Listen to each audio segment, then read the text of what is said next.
मित्रों, इस संसार में हर व्यक्ति में भिन्नता है। कोई जन्म से ही अमीर है, कोई जन्म से गरीब है, कोई जन्म से ही विकलांग है, कोई जन्म से बीमार है। तो यह आखिर क्यों है? यह जो बात है, यह बात तो सब कोई मानते हैं, हर किसी को मानना पड़ता है कि हर व्यक्ति इस संसार में एक समान नहीं है। कोई सुखी है, कोई दुखी है। इसका कारण क्या है? इसमें जब हम जाते हैं तो हम देखते हैं और ये हमें पता लगता है और बोलते हैं कि सब पूर्व जन्म का कर्म है, उसका फल है। व्यक्ति का अपना भाग्य है, प्रारब्ध है। तो मित्रों, अगर हम पूर्व जन्म का कर्म, व्यक्ति का प्रारब्ध और भाग्य को अगर मानते हैं तो हमें ग्रह और नक्षत्रों को और उसके प्रभाव को भी मानना पड़ेगा। जी हाँ मित्रों, मैं हूं अरुण राव और आप देख रहे हैं मेरा चैनल जीवन सूत्र, जिसमें आप सभी का बहुत बहुत स्वागत है। मित्रों, हम आगे बात करेंगे कि किस प्रकार ग्रह नक्षत्र हमारे जीवन में प्रभाव डालते हैं। वह तो जड़ है, फिर कैसे प्रभाव डालते हैं। उसके बाद हम यह देखेंगे कि एक ही जगह में, स्थान में, एक ही समय में अगर जन्म कई लोगों का होता है, कई बच्चों का होता है, तो फिर उनकी किस्मत में, भाग्य में कैसे अंतर हो जाता है। जुड़वा बच्चों का फिर भाग्य कैसे होता है, कैसे अंतर हो जाता है। और आजकल जो चल रहा है कि ऑपरेशन के द्वारा समय को सेट करके जो डिलीवरी हो रही है, वो उसमें फिर किस प्रकार वह सही है या गलत है। मन मर्जी से आप अपना ग्रह नक्षत्र चुनकर कैसे आप अपना कुंडली बनवा सकते हैं, ये कहाँ तक सही है, कहाँ तक गलत है। इस सब बातों में हम आगे बात करेंगे। आप लगातार बने रहिए वीडियो में और अंत तक देखते रहिए। तो मित्रों, जो ये सोचते हैं कि यह ग्रह जो हमें दिखाई देते हैं, चंद्र, सूर्य, मंगल, बुध, गुरु, शुक्र, शनि, यह सब जड़ भौतिक ग्रह है, ये हमारे ऊपर क्या प्रभाव डालेंगे। बात सही है। वो चंद्र ग्रह की बात है जो हमें केवल दिखाई देती है कि चंद्र ग्रह के द्वारा ही ज्वार भाटे आता है, पूर्णिमा अमावस्या की, चंद्रमा की गुरुत्वाकर्षण शक्ति के कारण, तो वह बात हमें दिखाई देती है। लेकिन बाकी ग्रहों का क्या, अब वो कैसे प्रभाव डालते हैं? तो मैं आपको बताना चाहूंगा कि ये जो जड़ ग्रह है वो प्रभाव नहीं डालते। ये अच्छे से आप समझ लीजिए, ये जड़ जो भौतिक ग्रह दिखाई दे रहे हैं, ये प्रभाव नहीं डालते। मित्रों, इन जो ग्रहों के देवता है, जो देवता विराजमान है, जो देवता इनको रिप्रेजेंट करते हैं, जिनको भगवान ने इनके का दायित्व सौंपा है, वो जो देवता है वो प्रभाव डालते हैं। ये बात अलग है कि ज्योतिष शास्त्र में ज्योतिषों के द्वारा ये बोला जाता है कि फलाना ग्रह प्रभाव डाल रहा है, फलाना ग्रह आपका खराब है या उच्च है, नीच है। ग्रह नहीं, उनके देवता। अब बोलचाल की भाषा में हम बोलते हैं ग्रह। वो ऐसे समझिए आप कि जो भगवान का ये जो पूरा जो संसार है, ब्रह्मांड है, जैसे मैंने बताया था अपने पुराने वीडियो में, उसको भी आप इस चीज को समझने के लिए देख सकते हैं कि जो होता है अच्छे के लिए होता है और आप मिलते नहीं मिलाए जाते हैं। एक पुराना वीडियो है, वो आप देख सकते हैं। तो मित्रों, ये जो पूरा जो ब्रह्मांड है वो एक कंप्यूटर है। इसमें भगवान ने सॉफ्टवेयर सेट किया है, अलग अलग सॉफ्टवेयर। उसी का एक प्रकार का ये सॉफ्टवेयर है कर्म। अब ये जो कर्म है, जो हर मानव का जो रहता है, जिसके अनुसार उसको इस जन्म में, वर्तमान जन्म में फल मिलता है, उसको एक्टिव मोड में लाने के लिए, उसको फल देने के लिए एक ऑफिस की स्थापना की गई है, जो पूरा सौर मंडल है। उसके जो अलग अलग ग्रह है, उसके अलग अलग डिपार्टमेंट है। हर कर्म के हिसाब से डिपार्टमेंट है। भाई चोरी का जैसे कर्म है तो उसका डिपार्टमेंट है शनि ग्रह के पास, शनि देव के पास, ये समझिए आप। और शनि देव का ऑफिस हो गया शनि ग्रह। अब यह बात क्लियर हुई कि जो शनि ग्रह है वो तो केवल ऑफिस है, शनि देव है वो उसके ऑफिसर हुए, और कार्य है उनका न्याय का, न्याय करना। भाई कोई चोरी करता है पिछले जन्म में, तो इस जन्म में उसको जो सजा मिलेगी वो शनि देव के द्वारा मिलेगी, शनि ग्रह के द्वारा नहीं मिलेगी। बोलचाल की भाषा में जरूर बोला जाता है। तो ये अच्छे से समझ लीजिए। तो इस प्रकार जो हमारे 9 ग्रह है, 7 ग्रह तो हमको दिखाई देते हैं, 2 जो ग्रह राहु केतु, उसके बारे में भी हम बात करेंगे, कहाँ से है, कैसे है। तो ये जो ग्रह है, हमारे जो कर्म है पूर्व जन्म के, उनको एक्टिव मोड में लाने के लिए, जो हमारे चित्त में जो कहते हैं या आत्मा कहिए, उसमें हमारा जो संस्कार, जो चित्त में आत्मा जो संस्कार हमारा सेव रहता है, उस संस्कार चिप समझ, जैसे कंप्यूटर में चिप है, उसी प्रकार समझिए आप, उसको एक्टिव मोड में लाने के लिए ये ग्रह है, उनके देवता है। अब आप समझिए कि आपने पूरे जन्म में कोई कर्म किया, इस जन्म में आपको रियलाइज हो रहा है कि हाँ कुछ गलती हुई है। अब उसमें आप चाहते हैं कि भाई मैं उसके लिए माफी मांगता हूं और भगवान से माफी मांगूंगा और उससे संबंधित मैं जो भी है उसके निपटारे के लिए, काटने के लिए करूंगा। तो आप कहाँ जाएंगे? आप डायरेक्ट भगवान को बोलेंगे तो फिर वही बात हो गई कि भाई आपके यहाँ अगर लाइट बंद है, पानी नहीं आ रहा है, अब डायरेक्ट आप प्राइम मिनिस्टर को फोन लगाएंगे, उसके डिपार्टमेंट में तो जाएंगे। तो इसी प्रकार जिस कर्म का जो डिपार्टमेंट है वो उस ग्रह के पास है। जैसे समझाया मैंने, चोरी कोई कर्म है, चोरी कर्म का डिपार्टमेंट शनि देव के पास है, शनि ग्रह के पास है, तो आप उसकी शांति कराएंगे ना। कि डायरेक्ट सीधा भगवान के पास जाएंगे, वो भी जा सकते हैं। हम बोलते हैं जैसे कि जो भगवान के शरण में रहता है उसके सब कर्म कट जाते हैं, वो तो सार्वभौमिक सत्य है। फिर भी भगवान ने अलग अलग डिपार्टमेंट डिस्ट्रीब्यूट कर दिया है, कार्य का विकेंद्रीकरण कर दिया है। तो इस प्रकार हमारे पूर्व जन्म के जितने कर्म हैं जो प्रारब्ध बन के आते हैं वो सब कर्म के अलग अलग डिपार्टमेंट है। ये है ग्रह, जो बिल्कुल ही क्लियर है, भौतिक ग्रह प्रभाव नहीं डालेंगे, उसके देवता प्रभाव डालेंगे। मित्रों, लोगों के मन में यह बिल्कुल ख्याल आता है, ये सोचते हैं कि कोई इंसान पैदा होता है या कोई बच्चा पैदा होता है तो कैसे उसके कर्म और ग्रह नक्षत्र एक ही समय में मिल जाते हैं, उस प्रकार से वह उनकी कुंडली बन जाती है। फिर उसके जो कर्म है अब उसी के अनुसार ग्रह है, जैसे कोई कर्म है उस कर्म के अनुसार ये अच्छा राजयोग बन रहा है, अच्छे राजयोग के लिए सूर्य का उच्च में होना जरूरी है। अब वो पैदा हुआ है उसी समय सूर्य उच्च में, ये सब कैसे संभव? तो मित्रों, यह जो हमारे पूर्व जन्म के कर्म लेकर जो हमारी चेतना आत्मा निकलती है, वह जब ग्रह मंडल सौर मंडल में जब वैसी स्थिति बनती है तभी वह कर्म में ईश्वर द्वारा भेजा जाता है। अपने मन से तो आत्मा ईश्वर द्वारा ही प्लांट किया जाता है।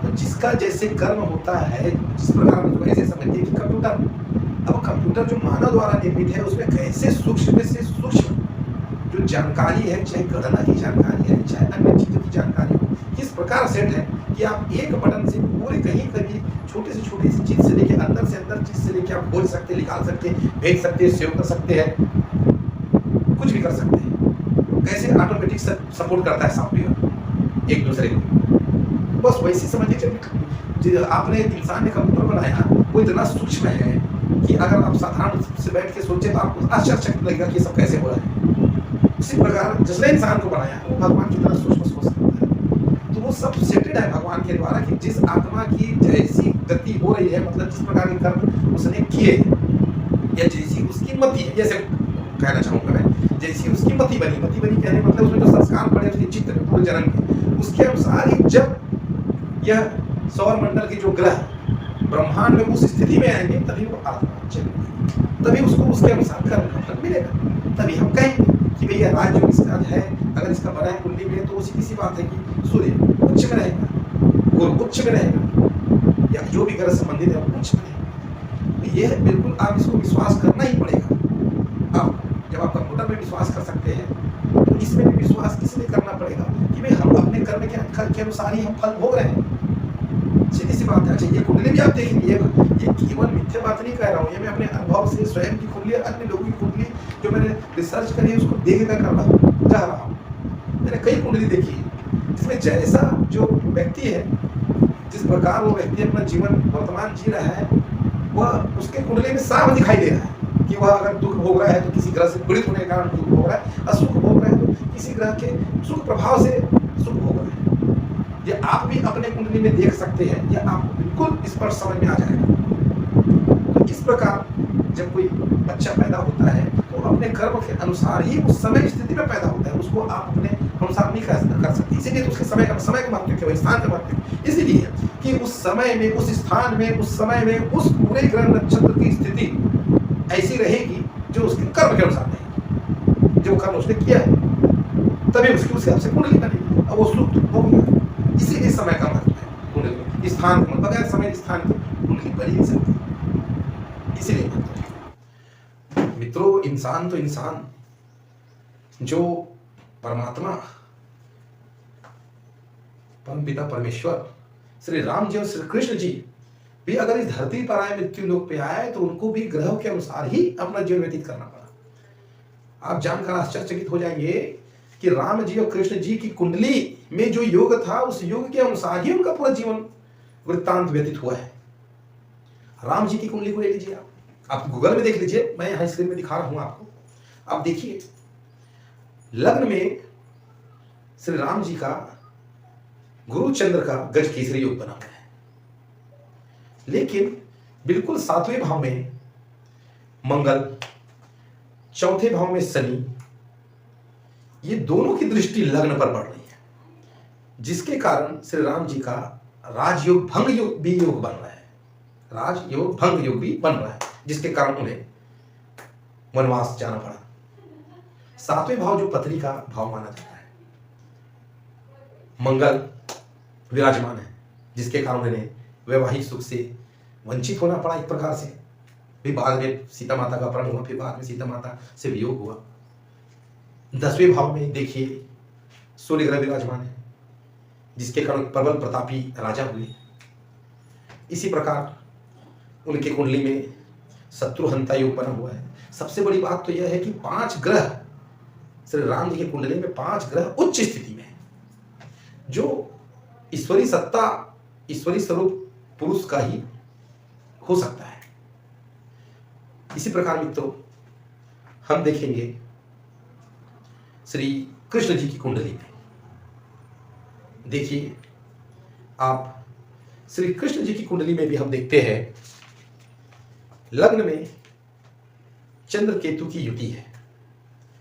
7वें भाव में राहु विराजमान है। उनके 6वें भाव में जो शत्रु भाव है उसमें स्वग्रह शुक्र विराजमान है। अब श्री कृष्ण जी के साथ ऐसा हुआ कि लग्न का जो चंद्र केतु योग है वह माता पिता से वियोग करवाता है, जो बचपन में ही वो अलग हो गए माता पिता से। 11वें भाव में गुरु, उस पर मंगल की दृष्टि, ये जो है अग्रज, जो भाई बहन का खाना है, वो भाई बहन उनके जो शुरू के जो साथ थे अग्रज, वो मारे गए। शत्रुहंता योग बना इनका भी।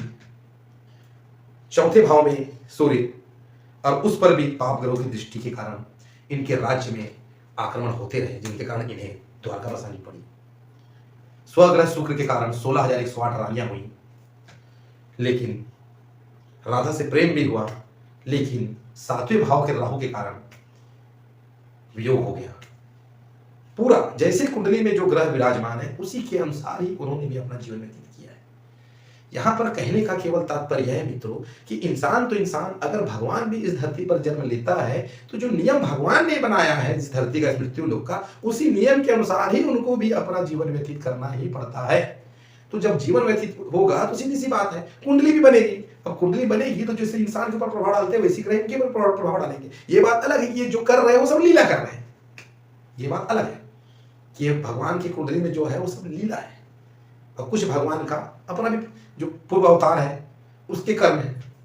तो मित्रों इस प्रकार हम देखते हैं कि कुंडली, ग्रह, नक्षत्र, चाहे इंसान हो चाहे भगवान हो, इस मृत्यु लोक में जो भी आता है उसके ऊपर प्रभाव डालते हैं। अब हम मित्रों बात करेंगे कि एक ही स्थान पर एक ही समय में पैदा हो जाते हैं, जुड़वा बच्चे हो जाते हैं, तो ये कैसे इनकी कुंडली में अंतर आ जाता है। मित्रों एक ही समय में एक ही स्थान में बहुत ज्यादा बच्चे पैदा तो होते नहीं है, फिर भी जो होते हैं उनमें भी कहीं मिनटों का, क्षणों का आता है अंतर। उसके बाद भी मित्रों जो अगर हम इसकी ज्योतिष शास्त्र डिटेल में जाएंगे तो आपको ये जानकारी होगी कि ये जो ग्रह हमारे पर प्रभाव डालते हैं, ग्रह जो जन्म के समय जो बैठे रहते हैं उनमें भी डिग्रियों का अंतर रहता है, थोड़े थोड़े क्षण में डिग्री बदल जाती है। उसके बाद तो इसके कारण कुंडली में अंतर आता है। इसके बाद वह एक ही जो कुंडली के जो 12 भाव है, तो 12 भाव में भी अलग अलग सब्जेक्ट है। जैसे जो पहला भाव है लग्न कहते हैं, उसे किसी भी मानव का, इंसान का व्यक्तित्व, उसका चरित्र उसमें दिखाई देता है, उसका शारीरिक गठन उसमें दिखाई देता है। इस प्रकार कई सब्जेक्ट उसमें दिखाई देते हैं। वहां से 4था भाव है वो माता का भाव है, भाई बहन का भाव भी है, राज्य का भाव भी है, जमीन का भाव भी है, भूमि का भाव भी है। तो इस प्रकार एक जो भाव है वो कई सब्जेक्ट का भाव है।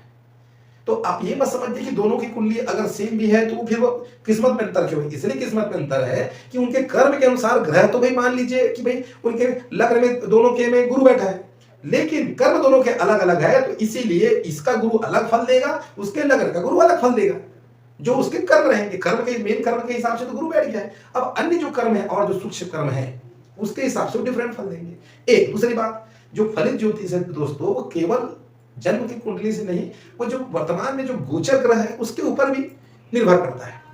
तो वो जो फलित ज्योतिष में आप जाएंगे तो फिर ये कई चीजें देखी जाती है जिसके कारण अंतर हो जाता है। लेकिन आप बिल्कुल यह मत समझिए कि एक ही समय में एक ही स्थान पर या जुड़वा बच्चे हो गए फिर भी ये कैसे एक समान कुंडली होने के बाद किस्मत में अंतर, बिल्कुल अंतर होगा, कोई दो मत नहीं है इसमें। अब आप बात करते हैं ऑपरेशन से आजकल जो बच्चे पैदा हो रहे हैं, इनका तो ग्रह अच्छा सेट करके पैदा करा रहे हैं। ये जो सेट कर रहे हैं ये भी करवाया जा रहा है उनके कर्मों के द्वारा, और वो कितना भी सेट कर ले। ग्रह जो बच्चा पैदा होता है, बच्चे के जन्म के समय आप ग्रह नक्षत्र सेट नहीं कर सकते। अगर आपको सेट करना ही है तो गर्भाधान के समय करना पड़ेगा। वो जो स्थिति होगी तारामंडल में ग्रहों की उच्च में, उस हिसाब से आपको गर्भाधान करना पड़ेगा, तब वो सेटिंग वाली बात आएगी। वो तो गर्भाधान हो गया है, अब 9 महीने बाद तो वो जो ग्रह जो जैसे चल रहे हैं उसको आप क्या सेट कर सकते हैं? आप थोड़ा बहुत टाइमिंग कर सकते हैं ज्योतिष से पूछ के कि भाई राहु काल में ना होए, इसमें ना होए, उसमें ना होए, अमावस्या में ना होए, कुछ दिन को आगे पीछे, घंटों को आगे पीछे, बस थोड़ा बहुत। लेकिन जो ग्रह घूम रहा है वो एक एक दिन के लिए तो घूमता नहीं है। जो ग्रह किसी नक्षत्र में रहता है, किसी राशि में रहता है, वो एक एक दिन के लिए तो रहता नहीं।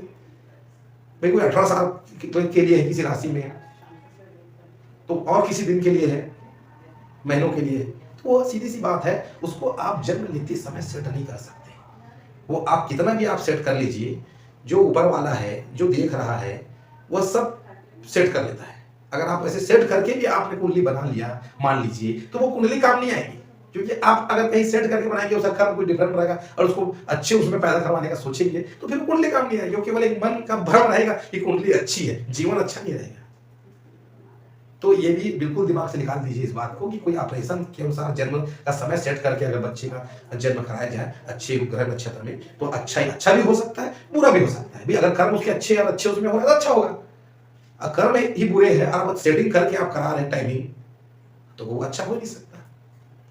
तो इस प्रकार मित्रों, इस वीडियो में हमने देखा, जाना कि किस प्रकार ग्रह मानव जीवन में प्रभाव डालते हैं, कैसे उनका कार्य बटा हुआ है, किस प्रकार राम जी कृष्ण जी भी इस धरती पर आए तो उन्हें भी ग्रह नक्षत्रों के हिसाब से अपना जीवन व्यतीत करना पड़ा, और किस प्रकार यह जो वर्तमान में जो आशंकाएं हैं उसे भी हमने दूर किया। तो मित्रों, वीडियो पसंद आया हो तो बिल्कुल लाइक कीजिए, चैनल में नए हैं तो सब्सक्राइब कीजिए, और हम पुनः मिलेंगे एक बार एक नए विषय के साथ। तब तक के लिए आप स्वस्थ रहे, मस्त रहे, खुश रहे। नमस्कार, जय श्री राम।